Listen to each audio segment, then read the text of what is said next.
I present to you the ranged version of rating all fighters based on everything.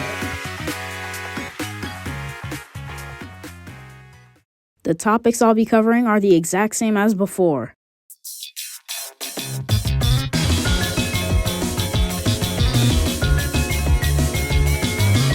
Rocket is one of those characters that hasn't had their design changed in a really long time. And that shows. Thankfully, he is getting a redesign, but right now, he looks like he has it rough. He has nothing besides some goggles, 2 prosthetics, yes, he most definitely has it rough, and some weird chest plate looking shoulder pads, sort of. This design most definitely could be better, and honestly, his prosthetics carry. Those look decent enough though, so I'm gonna say 5 out of 10 design. Like you probably could have guessed, Rocket isn't the most unique fighter. He's just a guy with a rocket, he can shoot a big rocket, he can propel with his rockets, and then he can shoot 3 tiny rockets. And then he can basically summon a bunch of extra rockets for his finisher. And his finisher has been getting a ton of changes lately. Seriously, devs, please just pick one. But the thing that we have now, I think it's pretty cool. I like it. But seriously, there's little to no things to make Rocket very unique, at least compared to every other fighter. Maybe besides his splash damage, besides the fact that he shares the same amount of health as Bio.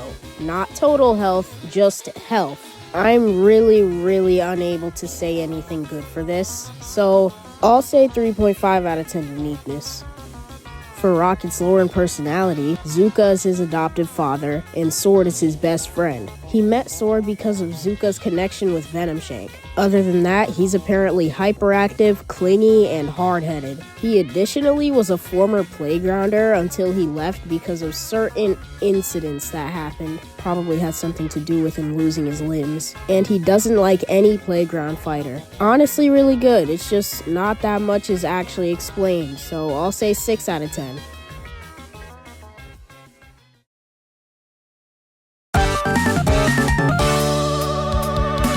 Slingshot looks okay, I guess. The most notable thing about his design is probably his actual slingshot. That isn't always a good thing because either the character is bland so the gear outshines it, or both of them are amazing. And in this case, the gear outshines it. The only other thing about his design is his horns resemble cat ears. That is literally it. But Slingshot is supposed to get a rework soon too. But for now, I'm just gonna give him a 5 out of 10 design.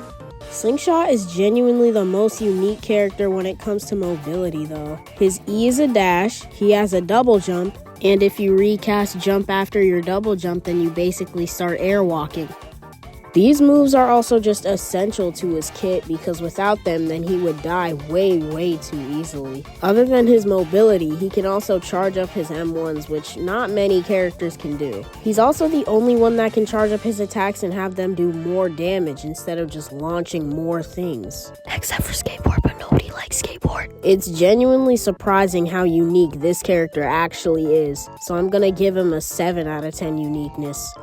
For Slingshot's lore and personality, he's close friends with Skateboard, he's friends and roommates with Vinestaff and Shuriken, and Katana is his neighbor and one-sided friend. Slingshot is also energetic, responsible because he owns a cafe, friendly, and really likes shoes. That's pretty good, just not that much, so I'll say 5.5 out of 10 lore and personality.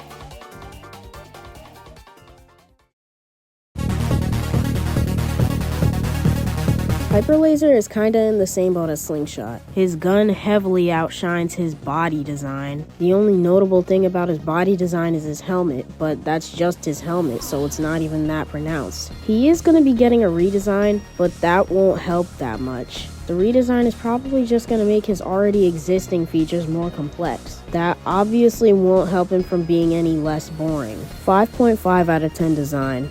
Hyperlaser equals slow guy with one-shotting laser. Uniqueness, 10%.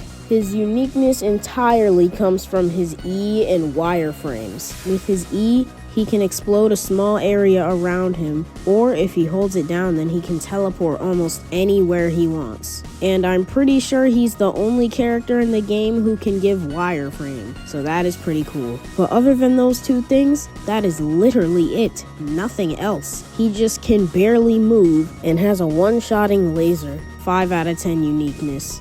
Hyperlaser's lore and personality is actually pretty deep. First off, he's friends and drinking buddies with Katana, and he's co-workers with Bio and Sub. At first glance, it appears that he's just pretty stern and always questioning his fellow fighters, or apparently scolding them. But he's actually doing it because he doesn't want to lose them like he lost some of the people in his past, quote-unquote past. His past must have been very, very gruesome because he's gone through severe injuries to the point where his horns are almost completely gone, which means he's basically almost dead. He's blind, and he physically can't cry. How are you so injured that you cannot cry anymore? 7.5 out of 10.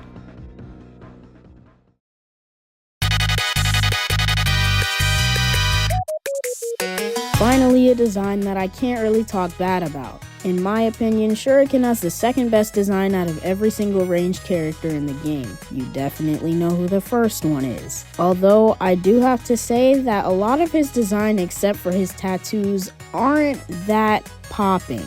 It seems a little boring, honestly. So, his tattoos being there while also adding a hint of color definitely helps. Also, I'm pretty sure he got them because of Vinestaff's cursed arm and he wants to feel connected to her, but we'll talk about that more in lore and personality. Shuriken's also supposed to get a redesign to be quote-unquote more lore accurate, and I am very, very excited for when that comes out. Pretty good design. 6.5 out of 10. Shuriken's uniqueness completely stems from his mobility like Slingshot, but to a crazier extent. Until you take his mobility into account, he's just a regular guy who throws shurikens around. But his passive automatically gives him 20% haste and bounce at all times. And his Q is a grapple that can move him to almost any place in the map, not to mention his E. His E literally creates a shadow clone. What else do you want me to say about this? If that doesn't scream unique character, I don't know what does. Other than those things, as I said, he's just a regular guy with a bunch of shurikens. 6.5 out of 10 uniqueness. As for his lore and personality, Vinestaff is his biological sister, Slingshot is his friend, and Katana is his one-sided friend as well. There's little to no info about Shuriken's personality, but he is a thief that only steals from other thieves. And also, after doing a little more research, I found out that him, Vinestaff, and Slingshot all leave gifts at Katana's door so he knows that he's appreciated. He's one of the loudest snorers out of every single fighter. And also, once the reworks come around, he's gonna become a vigilante instead of a thief. But something that kinda pains me is that his canonical horn color is pink instead of green, and he just paints them green so he can become the vigilante at night. But anyway, 6.5 out of 10 lore and personality.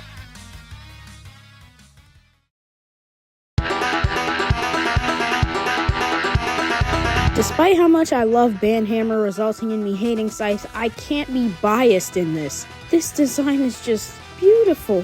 The blade of the Scythe just popping out as soon as you go into Scythe mode. It's somehow just transforming into a rifle. The boots with golden accents. That jacket. Mwah. Chef's kiss. That jacket is actually amazing. Not to mention her horn design perfectly complementing the shape of her hat. Look at that. It fits. It just fits like a glove. It's so amazing. And this skin is so detailed that at my first time seeing Scythe, I didn't even realize she had a missing arm. That missing arm looking cool itself too. It's just so pink. 10 out of 10. You know exactly what I'm gonna say for uniqueness. Since Scythe has multiple identities because she's a wanted criminal, she obviously can switch between multiple weapons reflecting her identities. Sometimes she's Scythe, sometimes she's Rifle. These modes individually aren't very unique, but the fact that she has more than one mode for gears, not just for a single gear, like multiple gears, that probably will never happen again in the entirety of fighting. For that reason, I'm gonna give her a 6.5 out of 10 uniqueness. As for Scythe's lore and personality, she's Medkit and Broker's boss in the Church of the True Eye, is Banhammer's mortal enemy, likes Vinestaff but Vinestaff hates her, or has threatened people like Rocket or Subspace for talking down upon or threatening Medkit and Broker. I wasn't able to find much information about her personality, but I do know that she takes very little things seriously until people start threatening her Church of the True Eye mates. And as I was blabbering on about in her uniqueness section, she has multiple identities being Scythe and Rifle. These are because she's obviously a wanted criminal like I said before. And that's also the reason why Banhammer is her mortal enemy, since he's the warden of Banland. She would have gotten a much higher score if we actually knew her entire personality or like her past or something, but for now I'm gonna say 6 out of 10.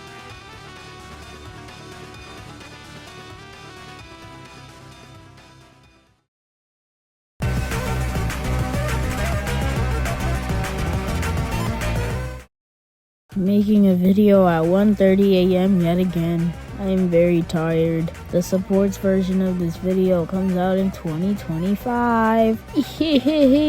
How funny. Next year. Video comes out next year. Yay. I might be going insane.